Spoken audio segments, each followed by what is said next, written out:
Alam nyo ba na mayroon ng crisis monitoring platform ang Recruitment Industry Crisis Coordination Council para sa mga OFW? Kung ano ito, alamin natin yan sa report ni Cherry Light. Nag-soft launch nitong Lunes, March 16, ang Recruitment Industry Crisis Coordination Council o RICCC ng isang digital platform. Isa itong crisis monitoring platform na layong bantayan ang kalagayan ng mga OFW sa panahon ng emergency sa ibang bansa. Ang RICCC ay binubuo ng mga grupo sa private recruitment industry o PRAs. Kasama rito ang Philippine Association of Service Exporters Incorporated o PASEI. Kami yung nag-initiate na mabuo, lahat kami ng industriya ng nasa recruitment agency ng land-based para ma-monitor namin ang ating mga OFW na nasa Middle East, especially in this time of Middle East conflict, no?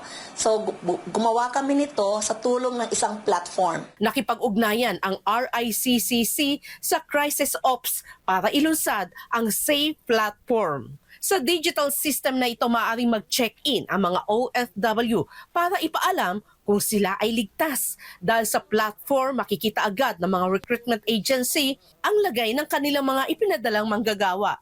Malalaman nila kung sino ang nangangailangan ng mabilis na saklolo o suporta. Ayon sa recruitment industry, maaari rin gumamit ng platform ang mga undocumented OFW.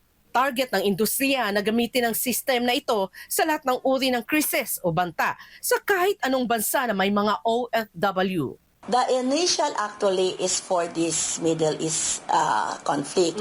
But eventually, we really want this platform to be like an extension for our monitoring for our OFW. As you know, we are obliged na to monitor our own. Narito ang mga hakbang kung paano i-access ang platform. Una, buksan ang internet browser sa cellphone o computer. I-type ang website na www.riccc.crisisops.ai.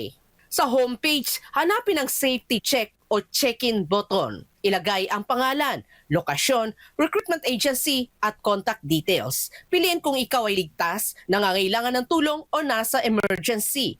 Pindutin ang submit para maipadala ang iyong status. Kapag naipadala na ang detalye, makikita ito agad ng monitoring team. Agad silang kikilos para magbigay ng tulong sa OFW.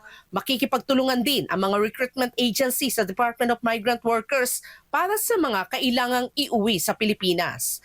Una, kami talaga ang makikipag-usap sa ating mga OFWs kung ano yung tulong na hinihingan nila. But if they want to be repatriated immediately, coordination namin. May coordination kaming ginagawa at inilalapit natin sa ating gobyerno, lalo sa DMW. Para sa Diyos at sa Pilipinas kong mahal, Cherry Light, SMNA News.